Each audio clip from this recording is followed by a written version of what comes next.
Let's find out what's going on in Ukraine, and Joseph Lindsley standing by. And everything I've been hearing and reading lately, same thing, Joseph. The military commanders in Ukraine say they're preparing for a long, brutal war, and it seems like all the experts agree this is not going to end anytime soon, is it?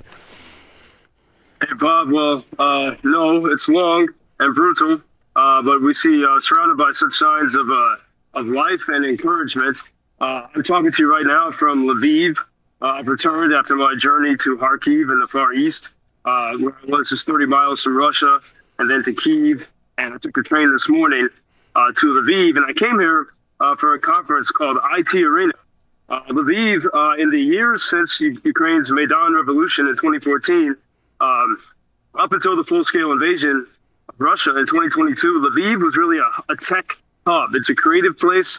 It's a place where you can, meet people and share ideas and move fast. But I hope I sound clear to you. Yeah, my audio is clear. Yeah, well, now I think it's starting to clear up there. We were having a little difficulty getting you loud and clear there a minute ago. Try it now, Joe. Hopefully this is clear. Yeah, that's better. Good. Sorry for that. I just jumped off the train moments ago, traveling through this country, and I'm here for this. It's called IT Arena Tech Conference, and it's amazing that it's happening here in the wartime. You have some great and brave people from all over the world are assembling in Lviv. They kind of have to keep the locations secret. In years past, you'd have thousands of people attending this conference, but it really is inspiring to see that, the people say, oh, we still have to keep going. We have to keep building. And so this is both a recognition that the war, Russia's war, this is going to go on for a while yet, and you have to find ways to survive in the long run. But it's also this Ukrainian desire to live and to live well. And not to mope around. And maybe you can hear some of the background noise as I'm walking around Lviv through every different square that I enter. As I talk with you, there's a musician playing, people taking a stroll, families about. You have people, journalists and media and tech people attending this conference. And so when we say brutal, because of Ukrainian resilience, the definition of brutal is something different here.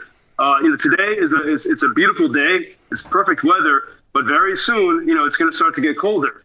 And in fact, it was October 10th last year when the Russians began their regular infrastructure attacks on Ukraine. And so everyone is sort of bracing for that. I think that's one reason why people out and about today enjoying the nice weather, because everyone knows, there's no myth about it. Everyone knows it's going to be an extremely difficult winter. And as I was taking the train this morning from Kyiv, if anyone, I think, if you're looking for some excitement in your life, and Bob, your crew sounds amazing, by the way, but also if people are looking for some inspiration and a boost, this is such an amazing place to be, despite the fear and the difficulty. And every time I take the train anywhere in Ukraine, I see people I know. And so I was taking a nap about 6 o'clock this morning on the train, and I felt a tap on my shoulder. And it was friends of mine that have a punk band called DJ Engineering, and they were traveling to perform a show.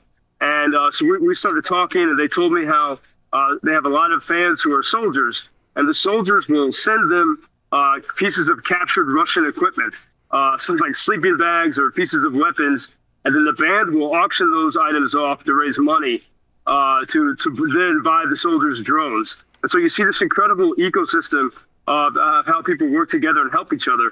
And how everyone is fighting in different ways. And as I'm on that train car this morning, I hear two American women chatting, having a conversation. But everyone you speak with, you could talk to anyone, and everyone is engaged on this mission of victory. So there's an amazing energy. And I made the analogy before that it feels like a university campus, but it also feels like this extended conference. Like we're all here in this one place. To figure out how everyone can use their different talents to make victory happen as soon as possible. And so simply being here, there's such an energy and spirit. But then you're always reminded of the difficulties. For example, on the train, they had televisions in every car with no sound, and they were playing this cartoon for kids. And the cartoon was showing kids what to do if they see a landmine. and they have these sort of little cartoon animals playing in the forest in a playground, and they stumble upon a landmine. And so you do see these very, real reminders of the threat that we face. And then when I returned from the station into my building, most apartment buildings in Lviv have a concierge. And so the girl at the front desk, she was smiling and happy. And then she showed me a video of what happened just a few days ago.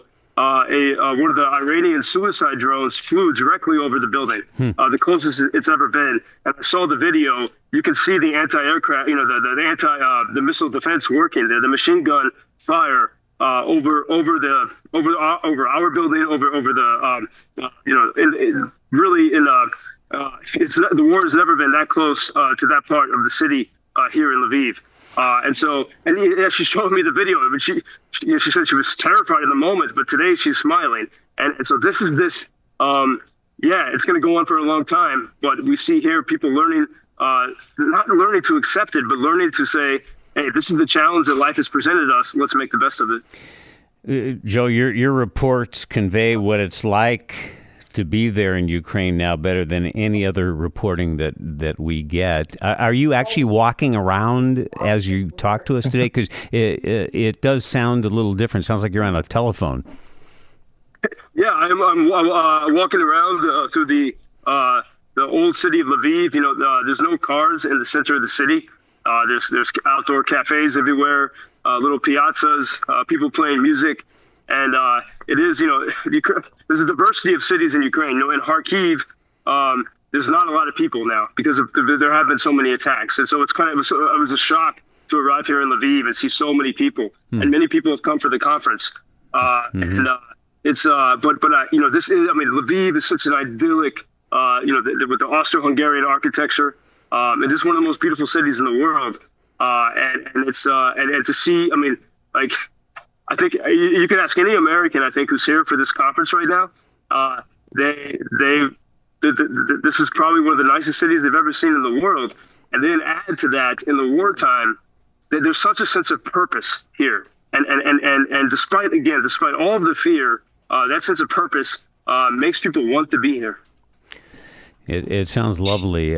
We pray for the day that we can all visit. And all I know, listening to you tell the story of being on a train, traveling through Ukraine, taking a nap, and you felt a tap on your shoulder. If that's me, I would have had a heart attack at that point. Yeah, you're a brave guy, Joseph. And I hope you can get some R&R this weekend.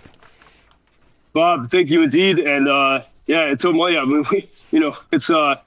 it's we never know when there's going to be new attacks, but I think the way everyone here gives each other energy, that's a lesson for the world to see. And I think anyone who is maybe feeling a little bit down about life, I'd even say try a visit to Ukraine, see what it does for you. It's unbelievable, very impressive. Thank you, Joseph. Stay safe. Thank you, Bob. Until Monday. Thank you for introducing Ukraine on your social media pages. That's very important that much more people can get more information about the situation here and how everybody can help Ukraine to stay stronger and to save all the world. Что он сказал? Well, which side are you on? На чьей ты стороне? Come on now. Oh, which side are you on? На чьей ты стороне? Ебать.